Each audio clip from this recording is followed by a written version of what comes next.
Então vamos lá? Esse é o Giro da Bolsa, um programa semanal com as principais notícias do mercado financeiro na semana. E hoje... Baguncinha. Não, hoje coisa séria, um ambiente de família aqui. Hoje o programa está sensacional. A gente vai começar aqui já com o nosso queridíssimo, o nosso amigo, o nosso irmão, o índice Ibovespa, que fechou a semana com 0,54% de alta, alta histórica, uma das maiores altas em termos percentuais da história da humanidade, da história do universo, né? 0,54 para o Ibovespa nos dias atuais é alta, tremenda, 174.070 pontos aí, e o ETF AUVP11, que tá dando pau toda semana no Ibovespa, subiu 0,68% nessa semana, fechando a R$ 119,73, completando quase um aninho de aniversário aí, e, pô, 19% de alta no primeiro ano, bacana. Quem aí tem a UVP11 na carteira, comenta pra mim. Eu tenho, eu fui, eu tava. Por quê? Porque você participou dessa alta. A gente tem uma semana agitada lá em Brasília. Bolsas explodindo também lá fora, petróleo caindo. Treta do quem? PCC. PCC, primeiro comando da capital, com o governo americano. E operação da polícia contra um pastor que fabrica cigarro. Teve uma confusão na corrida eleitoral, mata-mata gostoso na Copa do Mundo. A Argentina perdeu de 3-0 para Cabo Verde e a gente vai falar disso tudo. Mas a gente começa aqui com algumas notícias que são muito preocupantes para o governo, porque podem causar ainda mais problema nas contas públicas, as chamadas pautas bomba, que é aquela pauta que você encosta e ela explode, que são vários projetos de lei aí que tem um impacto fiscal muito alto e que a equipe econômica vem tentando empurrar com a barriga. Também que a equipe econômica tem um barrigão, né? Essas pautas começaram a andar lá no Congresso Nacional, até como uma resposta dos deputados e senadores contra o governo. A gente vem falando muito disso aqui no Giro da Bolsa, né? Essa crise do executivo e o legislativo que tem se arrastado por vários meses e agora a oposição e algumas bancadas, como a bancada do agro, dos pequenos empresários, da saúde, dos municípios, eles estão aí com algumas matérias dessas na manga, né? Com impacto previsto aí de 111 bilhões de reais por ano. Sai no xixi, isso aqui eu pago esse imposto aí, só aumentar, pode aumentar o tributo, a gente tá louco pra pagar imposto nesse país, não é isso? Nos próximos 10 anos. E quem não quer pagar 111 bilhões de imposto? É uma mixaria. Nessa semana também o presidente do Senado, quem é ele? Davizão. Davi Alcolumbre chegou a marcar a votação de uma PEC para dar aposentadoria especial para os agentes comunitários de saúde, com impacto de 3 bilhões por ano. Mas eles acabaram negociando com o governo e adiando a votação, ao mesmo tempo aí que está crescendo a pressão para uma outra questão aí, um projetinho que tenta aumentar os limites do imposto das empresas do meio do Simples. Na verdade é assim, ó, aumentar a faixa para você ter que pagar imposto, né? Então é pagar menos imposto. É um projeto de desoneração. Isso significa que o governo pode deixar de arrecadar 50 bilhões por ano. Isso aqui é migué, tá? Porque na prática, quando você reduz o imposto em cima das empresas do meio do Simples Nacional, elas contratam mais, elas geram mais emprego, elas melhoram a atividade econômica, o que acaba provocando até um aumento de arrecadação. Esse papo de que quando você desonera empresa, você vai ter uma arrecadação pior, é mentira. Por quê? Porque quando aumentou o imposto em cima, né, das empresas, o governo esperava, por exemplo, arrecadar uma bica de imposto sobre dividendos. Olha lá quanto que eles arrecadaram do projetado. Porcaria nenhuma, né? O pessoal sabe dar uma enrolada. Inclusive, o deputado poderia aproveitar agora e derrubar essa porcaria também. Aproveita que o Andrade saiu aí do governo, né, e já resolve isso. A gente tem outras matérias importantes aí que tentam ampliar o fundo de participação dos municípios, é a que trata de renegociação das dívidas rurais, com impacto estimado de 140 bilhões nos próximos anos. Tem um ponto aqui desse fundo de participação dos municípios que eu queria falar sobre isso. Hoje em dia o Brasil é uma palhaçada. Vou dizer pra você por quê. O Brasil tem mais de 5 mil municípios. Se você pega o grosso desses municípios, não tem nem 10 mil habitantes. É uma porcaria. Ou seja, isso existe somente pra gerar um monte de vereador, um monte de prefeito vagabundo. Inflar a máquina pública. Inflar a máquina pública. Isso aqui é uma palhaçada. A gente precisa urgentemente de um projeto para extinguir municípios no Brasil. Juntar eles uns com os outros, né? Promover realmente uma economia. Não faz sentido. Porque cada vereador desse é sei lá quantos carguinhos pendurados também na prefeitura. Aí cada prefeito vagabundo, mas sei lá quantos carguinhos pendurados. E a gente vai olhar dentro ali desses municípios pequenininhos, é a própria família do prefeito. Você que mora num município pequeno aí, fala a verdade pra gente. Todo mundo sabe até o nome dos vagabundos, não sabe? É isso, então isso aí precisa acabar. É o problema dessa coisa do governo, né? Cada tentativa de negociação para adiar essas votações do governo vai perdendo mais capital político. E tudo que o Lula mais precisa agora é do quê? De apoio do Congresso. Até porque tem outras pautas que o governo precisa aprovar para melhorar a imagem com o eleitor. Isso se ele quiser ganhar a eleição, né? Como o fim da escala 6x1, que depois de ser aprovada pela Câmara, acabou estacionada lá no Senado. Inclusive, está deixando algumas pessoas da esquerda muito chateadas. O nosso ex-presidenciável Guilherme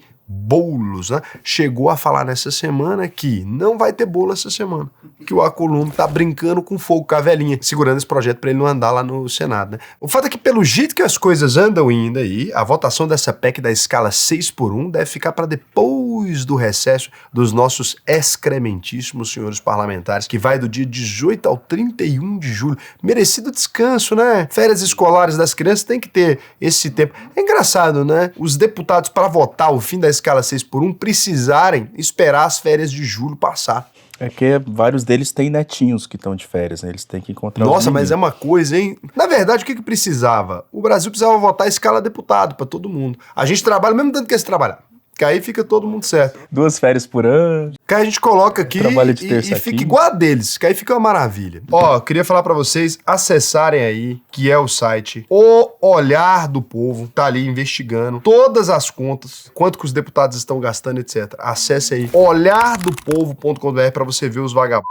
E o seguinte, a UVP patrocinou isso aí, então você vai ver lá a nossa logozinha que a gente patrocinou isso aí. Se me matarem, vocês sabem o que foi. Enquanto isso, o Lula continua aumentando os gastos com propaganda do governo. Já liberou mais de 500 mil antes da eleição e até o prazo de oficializar a candidatura, que vai ser no dia 2 de agosto ainda, né? Ele tá aproveitando esse tempo para fazer uma maratona, participando de vários eventos, transmitindo tudo ao vivo pela internet e usando essa exposição para ajudar a manter a vantagem nas pesquisas eleitorais. O Lula bateu 46% de intenção de voto, né, no primeiro turno aí, enquanto o Flávio Bolsonaro tá com quanto? 36. 36% depois dos desgastes com o financiamento do filme Dark Horse e de uma pequena confusão, um entrevero, um arenga que ele teve com a Michelle Bolsonaro na semana passada. Inclusive, depois desse fogo amicíssimo, né, diria que até familiar, o Flávio tentou limpar a barra dele com a mulherada e com o público evangélico. Falou que quer superar as desavenças numa reunião do PL Mulher. E coincidência ou não, a Michelle decidiu sair do PL Mulher e abrir mão de um salário de 46 mil e logo depois o presidente do Partido Liberal, o Valdemar da Costa Neto, botou panos quentes e disse que essa decisão dela não foi nada disso não, que é só pra ela se dedicar mais ao marido Bolsonaro, né, que tá cumprindo a prisão domiciliar. Inclusive aqui um ponto importante, né, a Michelle Bolsonaro, ela é a grande fundadora do PL Mulher ali e a pessoa que tava puxando esse apoio pro Flávio. Eu tô achando que ele não precisava arrumar essa confusão agora não, se eu fosse ele eu pedia desculpa. Inclusive tem aquela história também da arma do Bolsonaro, né, que foi apreendida com um militar que fazia a segurança dele. A polícia resolveu não pedir o indiciamento e a PGR acabou recomendando pro STF manter a prisão domiciliar e só restringir aí o acesso a essa arma de fogo. Com relação ao Flávio Bolsonaro, ele também tá tentando se aproximar mais do governo de Israel e pode acabar sendo alvo de outro processo. Dessa vez por ter recebido uma carta do secretário de Estado dos Estados Unidos, o Marco Rubio, que mencionou uma promessa do Flávio de que, se ele ganhar a eleição, vai colocar uma equipe de transição à disposição do governo Trump para discutir questões comerciais aí entre os dois países. Mas o Lula já tá oferecendo pro Trump tem tempo? Pois é, mas o pessoal do PT já pediu pra PGR investigar. Mas por quê? Porque o Lula também tá oferecendo? Falaram que não pode, é feio. O Lula não falou exatamente isso, que queria organizar uma equipe para poder discutir? Aí eu já não sei. Falou não ao me vivo. envolvo nessas questões políticas. Lembrando que nessa semana o governo brasileiro mandou mais uma resposta formal para os americanos defendendo a manutenção do Pix e pedindo para eles reconsiderarem aquela tarifa extra de 25% sobre as exportações brasileiras, que pode ser imposta pelos Estados Unidos aí sob o pretexto de combater as supostas práticas comerciais desleais do Brasil e a censura impostas às redes sociais. É bom lembrar que o governo Trump também começou a sancionar as primeiras pessoas e empresas por suspeita de ligação com o PCC. E isso está dando muito o que falar lá em Brasília, porque do lado do governo o discurso é que esse trabalho de combate ao crime organizado já vem sendo feito dentro de casa, vem sendo feito... Isso aí é até feio a gente falar, né? Porque se a gente até fala que a gente está tentando, o negócio era falar, não, a gente vai começar a fazer aqui, porque se a gente falar que a gente estava tentando, Estado de incompetência. Era melhor meter um... Até bom você falar, a gente vai fazer. É bom você falar, a gente nem sabia. É daqui esse negócio? Eu jurava que era até da Colômbia. É bom você avisar que nasceu aqui, porque eu achei que tava em espanhol. PCC, que é a organização criminosa. Gente, eu achei que isso era time da Copa. Que loucura, hein? Não é torcida organizada, não? Você tá lutando pra acabar com isso aí. Torcida organizada. E aí o Brasil falou com essa história aí que os Estados Unidos não tem que se intrometer. Mas do lado da oposição, a reação é o contrário, com muita gente elogiando as ações do governo americano. O fato é que o Lula está tentando passar a imagem de que o Brasil tá indo bem. Não só nessa questão de segurança pública, mas em toda a economia. Ele chegou a falar na cúpula do Mercosul que o país vive o melhor momento econômico. Mas o que a gente vê é a inadimplência dos brasileiros batendo mais um recorde em maio, principalmente por conta do furto de celulares, que a gente acaba precisando parcelar de novo. Então, a gente tá com um problema muito grave aqui. Eu sempre quis viver no país no ano eleitoral, da promessa dos governos. O meu problema é que eu vivo no Brasil de fato, eu queria viver no Brasil oficial. O Brasil oficial tá sempre bem, a passos largos. Brasil da TV. O Brasil da Constituição também é incrível, né? Esse é bom, hein? Mas esse não. Esse só é reservado pro pessoal do STF, que ele cuida da Constituição ali. Esse tem casa garantida, tem auxílio isso, auxílio aquilo. Nada contra, inclusive. Eu acho até que é barato. Devia dobrar o orçamento também do STF, que o pessoal tá passando necessidade. Às vezes tá com uma toga ali que nem é uma toga do ano. Eu acho que esses caras, tipo o ministro da STF, deputados, senadores e tudo mais, eles têm que ganhar muito dinheiro mesmo. Tem que pagar um salário de 100 mil reais, talvez mais. Mas já não ganha isso, já? Não, tem o teto, né, de 46. Não, mas porque os caras são muito assediados. É, também, mas às vezes tinha que colocar um pouco de gente mais feio, né? Porque coloca ali um cara igual o Xandão, vai ser assediado mesmo. Porque aí é maravilhoso. É difícil não assediar. Flávio Dino, pô, o cara daquele você olha, pô. Nossa, um gostoso. E o outro da peruca, como é que é o nome dele? O Fux. Então, além dessa questão da inadimplência aí, o que a gente tem no Brasil, de fato, é o mercado projetando uma inflação e uma taxa de juros ainda piores, na verdade, né? Em 2026 e 2027. A expectativa para a Selic subindo para 14 no fim do ano. Você acha que é patrocínio do pessoal do Missão, isso aí, para fechar a Selic em 14, para dar aquele efeito? Opa, Selic 14, né? E, ao mesmo tempo, o Brasil criando menos vagas formais de trabalho e a dívida pública subindo mais que o esperado, passando de 81% do PIB, não confundir com o PCC, que é o Produto Interno Bruto do Brasil. Tem correlação? Tem, mas é pouca. Pela primeira vez desde a pandemia do Covid-19. Só no mês de maio, para vocês terem uma ideia, o rombo do governo central foi de 53 bilhões. Imagina o governo de esquerda. O central foi isso tudo, né? E se aqui no Brasil as coisas não estão boas, né? Lá fora, a semana foi de recuperação para as bolsas americanas depois daquela quebra braba das ações de tecnologia que a gente viu na semana passada. E o que pode ajudar o mercado a continuar subindo é o principal dado de emprego formal dos americanos, chamado payroll, que veio mais fraco que o esperado. E isso é bom, veja como isso é bom, né? Pensando na possibilidade de corte de juros, porque desaquece a economia e tal. Outra questão muito importante é o avanço das negociações lá na onde? No Oriente Médio, com os Estados Unidos e o Irã ficando bem mais perto de um acordo definitivo, o que derrubou o preço do petróleo para casa dos $70 o barril. O Petrobras vai sofrer, hein? E quando a gente olha o efeito de todas essas notícias nos principais indicadores do Brasil, o resultado é essa alta expressiva do S&P 500 e da Nasdaq. A nossa bolsa subindo um pouquinho, que voozinho, não é nem de galinha, né? É de pintim. O dólar praticamente no 0 a 0, valendo R$ 5,17, e o índice dos fundos imobiliários, o IFIX, também fechando no azul. E o Bitcoin e o Ethereum se recuperando ao longo da semana aí. Quase todo mundo verdinho. Agora, o que a gente tem aqui? Nessa semana também saíram algumas notícias muito interessantes. Por exemplo, a bolsa brasileira está mais barata que a bolsa argentina. E você pode pensar que isso talvez faça algum sentido, mas não é isso. É porque o lucro das empresas argentinas caiu bastante. Isso fez o PL, né, ficar ainda maior ali. O pessoal estava com uma grande expectativa para as empresas argentinas. E o Brasil, por outro lado, tem entregado bons números, apesar dos pesares. E tem muita gente que não está aproveitando. Se você quiser aproveitar esse momento agora, nessa turma da UVP, a partir do dia 15 de julho, inclusive, né, até antes do início dessa turma nova, a gente começa a ter as carteiras da UVP lá para os alunos. Carteiras que você pode clicar no botão seguir e já executa automaticamente pela plataforma. Olha que coisa interessante. Essa é uma novidade para os alunos dessa turma que tem patrimônio pequeno, né? Se você não tem um atendimento de consultoria, não tem um patrimônio ali, às vezes milionário para poder cuidar, agora a gente consegue fazer isso para você. E não é carteira que fica vendendo, que você paga custo nenhum, não. Não já é está incluso na não, plataforma. Carteira boa. Porqueira não, a carteira muito legal aqui de ações brasileiras com aquilo que a gente está vendo e achando muito bacana. Isso está disponível para os alunos. Raul, por que não disponibiliza para todo mundo e tal? A gente acredita que você aprender a investir e entender as coisas a fundo, né, é muito melhor do que você simplesmente sair executando qualquer estratégia. Por quê? Porque senão não adianta. Você pode estar com a melhor carteira do mundo. Se você não sabe o que está fazendo, você vai vender na hora errada. Então, se você não é aluno da UVP ainda, eu vou deixar aqui, ó, o link na descrição desse vídeo e no primeiro comentário fixado também. Se você vier especificamente do Giro da Bolsa, você vai receber acesso às novidades primeiro aí. Por quê? Porque a gente tem um link especial aqui só pra quem é do Giro da Bolsa, que é um pessoal que tem que gostar muito da gente, né? Pra assistir uma palhaçada dessa. É porque o pessoal fica fazendo piada sem graça aqui, essas coisas. Então vai lá. Casé, aqui que é uma rapidinha. Raul, uma rapidinha. Foi aquilo que a Eva fez e desgraçou com a vida de todo mundo, cada maçã. Pois é, né? O que era a cobra que apareceu pra Eva? Ixi, mano. Eu queria te perguntar, na verdade, o seguinte, Raul. Uma rapidinha. Com o passar dos anos, você que agora com 33 anos, ela diminui ou aumenta de tempo? Cara, na minha visão, ela aumenta de tempo. Sim, porque quando você é adolescente, a rapidinho é mais rapidinho. Quanto mais você vai envelhecendo, a rapidinho vai por uma ficando mais questão demoradinha. biológica. É correto afirmar que com cada ano que passa pode aumentar mais uns 10 segundos, então, pelo menos? Acho que aumenta mais.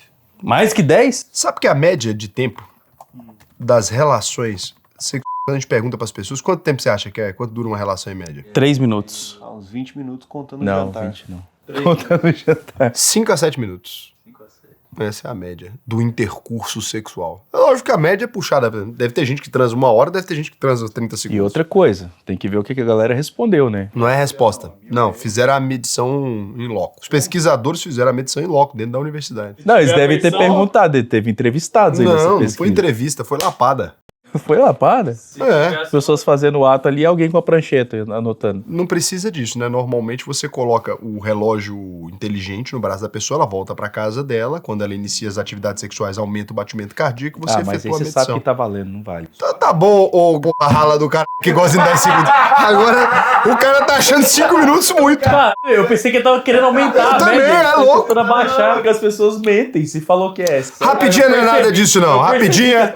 Uma rapidinha é uma notícia que não é nem relevante ao ponto de ficar fora do programa, não é irrelevante assim, nem relevante mais ao ponto de ganhar um destaque também aqui. As empresas estatais registraram um lucro de 169 bilhões em 2025, alto de 45% na comparação com 2024. A Petrobras liderou esse ranking, lucrando 110 bilhões, quase tudo foi ela, enquanto os Correios aí tiveram um pequeno prejuízo, 8,5 bilhões. Bicharia. A Petrobras criou um mecanismo para impor um limite de até 6%, né, ajuste de gás natural, previsto para acontecer no dia 1º de agosto, mês do cachorro louco. A estatal também reduziu o preço do diesel em 35 centavos por litro, loucura, para compensar aí o fim do subsídio no mesmo valor, né, o que estava sendo feito pelo governo. Cachorrada. Na prática, não muda nada no preço. No etanol, a queda acumulada é de quase 9% nos últimos 2 meses. Aí é cachorro de bico. Que delícia. Que loucura, o etanol barato desse jeito, o pessoal não vai comprar corote mais. A polícia prendeu o pastor evangélico Márcio Pôncio, famoso nas redes sociais aí, numa operação que investiga lavagem de dinheiro e outros crimes envolvendo o contraventor Adilcim, apontado como um dos chefes do Jogo do Bicho no Rio de Janeiro. Prendeu por quê? Pessoal, tudo dono de bet, o cara não pode ter uma... Ajudou a lavar um dinheirinho. Não, e o Jogo do Bicho, ele participa muito da sociedade, você joga no Jogo do Bicho, espera ganhar,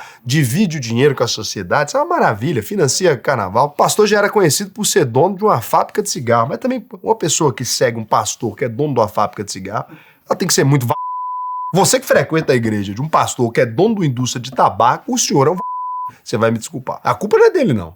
A culpa é de quem segue, porque isso aí não existe no mundo normal. Você vai, não, eu sou um padre que tem um puteiro. Que é isso, velho? Isso não É existe. quase equivalente. É muito pior, porque o cigarro dá câncer, o puteiro dá felicidade. E a internet chegou a 90,5% dos brasileiros, de acordo com o estudo de 2025 do IBGE. O acesso das pessoas com mais de 60 anos passou de 74% ali, Ricardo. E considerando todas as faixas etárias, os principais usos são para mandar mensagens e fazer videochamadas aí. E para fechar o programa, a gente traz notícias realmente relevantes. Morreu aos 64 anos de idade o ator Hikaru Kurosaki, que interpretou o Jaspion na série aí dos anos 90. Uma série não, um tokusatsu, por favor. Respeita o nome. Eu não quero chamar tokusatsu de série, também é brincadeira. E o Lula falou que é muito fácil ficar dando palpite e agradeceu o Ancelotti por não ter tirado o Casemiro no jogo contra o Japão. É verdade. Eu mesmo... Não é verdade, não. Tinha que ter tirado no primeiro tempo. Tá maluco? O maluco empatou. Tem uma coisa que me pegou muito nisso aqui. Tem uma coisa que me pegou muito. Eu tava assistindo o jogo, eu tava no voo, né? E aí eu cheguei no segundo tempo. Então, o primeiro tempo esse povo azarado tava assistindo, eu não tava, graças a Deus. Eu não dei azar pro meu time. Cheguei, e aí eu peguei e falei, rapaz, fui dar aquela vista, você vê no 2x, né? Pra acompanhar o que tava acontecendo. Eu falei, cara, que jogo de merda, rapaz. O troço do Japão todo fechadinho, do nada o Japão volta e dá-lhe uma bola no gol. Pop! Aí eu falei, caramba, tamo ruim, né? Situação da seleção brasileira. Pensei, podia trocar esse time inteiro, em nome de Jesus, esse homem é louco, esse italiano. Ou vontade de xingar a Itália que eu fiquei. Aí peguei, mandei mensagem pros 2 amigos meus italianos, falei, ó a bomba que vocês me deram aqui, essa desgraça que vocês me deram pra gente. Aí tô xingando tudo, e aí, do nada, aquele velho na tranquilidade, eu fiquei olhando pra cara dele. Eu falei, rapaz, Mascando mas o seu velho que chicotinho. velho. Não, ele tava nem com tava aqui, ó. Tranquilo. Seleção, o jogo acontecendo, um desespero do caramba, eu desesperado, meu coração sai pra boca e o velho. Aí eu pensei, deve saber o que ele tá fazendo. Bati o nome dele no Google. Esse velho é foda. Sabe o que tá fazendo. Tá doido. Você respeita esse idoso. Aí o seguinte, na hora que vê ali aquele Casemiro cansado, que ninguém aguenta, a cara dele tá mais inchada que a minha, só que eu não jogo bola. Eu só bebo cerveja, imagino que o hábito dele esteja sendo o mesmo. E aí eu peguei ali e vi, ele tal, gol. Eu falei, caralho, eu queria matar esse rapaz. Agora eu já acho que Não, pior é... tá não dá. bacana. Contra fatos não há argumentos. Aí ele bota aquele outro menino, ele escala o menino já entra e faz gol também. Martinelli. Ou seja, Uma maravilha. Esse senhor de idade, esse Ancelotti, ele é uma coisa linda, uma coisa espetacular, tem um penteado bacana. Eu acho assim, primeira vez na vida que você olha pra um técnico, ele não tá nervoso. Quando você não tá nervoso é porque você sabe do que tá fazendo ou porque você ganha 100 milhões e não tá muito preocupado com também resultado de jogo de futebol, né? Mas também treinando time pequeno, né? Quero ver ele treinar o Vila Nova aqui. Pra mim, Ancelotti, se você quiser algum tipo de ganhar a Copa do Mundo, ninguém vai acreditar que você é milagreiro. Ah, ganhou a Copa do Mundo com a seleção que é pentacampeão. Isso aí é palhaçada. Você tem 5 Copas do Mundo, aí chega o italiano e ganha 6. Aí ninguém vai dar moral agora. Você pegar o Vila Nova, afundado, Série B, nunca ganhou. Mas assim, se você fizer a gente ganhar uma Champions League... Pela campanha, hashtag, posta aí todo mundo. AUVP Vila Nova, Ancelotti ano que vem. Ancelotti 2027. Hashtag longa da desgraça. Não fala nada não, que seu time não tem nem dinheiro pra segurar as contas. Tá quebrada essa p*** aí. Inclusive o Goiás... Seu time não é nem patrocinado pela Não tem nem como. O Goiás, que é o time que... A gente não sabe se termina o ano. Talvez não venha pra Paraná esse ano. A gente tem interesse no patrocínio do Goiás, mas as contas públicas tá danada. Então tem que vir com desconto, porque a gente não sabe se vai durar. E a Cazé TV bateu o próprio recorde, atingiu o pico de 21 milhões de aparelhos conectados à transmissão do jogo Brasil e Japão. E uma curiosidade é que, durante o jogo, o país teve uma queda de 21% no consumo de energia elétrica, porque muita gente foi dispensada do trabalho. E a ONS teve que reduzir a geração de energias eólicas para manter o equilíbrio e a segurança da rede elétrica. Outro ponto curioso sobre isso aqui, tá? Eu sinto dizer para vocês uma informação catastrófica. A Cazé TV não está canibalizando a audiência da Rede Globo. Na verdade, ela tá criando audiência nova. Eu nunca tinha assistido um jogo na vida, tô assistindo um jogo. Fui olhar, as meninas aqui da empresa, da firma, tá vendo jogo na segunda tela. Nunca tinha visto mulher vendo jogo. Eu perguntei se ela já tinha visto o jogo. Ela falou que nunca tinha visto o jogo. Ou seja, por alguma razão, motivo, circunstância, todo mundo começou a ver jogo esse ano. Eu presumo que o quê? Antigamente era uma complicação, você não ia ligar a televisão no meio do seu trabalho pra poder assistir o jogo. Então você põe na segunda tela, aqui no cantinho, e fica assistindo. Abraço pro pessoal da Cazé TV. Só podia criar vergonha na cara e parar de divulgar bet. Mas aí também de sacanagem. Mas a Globo também divulga, né? A Globo é até dona de bet também. E o SBT também tá divulgando bet. Então, ou seja, todo mundo que divulga bet, nunca mais levante o... Deus vai prover isso pra vocês. Toda vez que você clicar no botão pra divulgar uma bet ou pra apostar, você vai broxar. Você broxará. É macumba minha. Você vai lembrar da minha cara na hora que você for transar. Palpite do jogo de hoje. Do Brasil com a Noruega?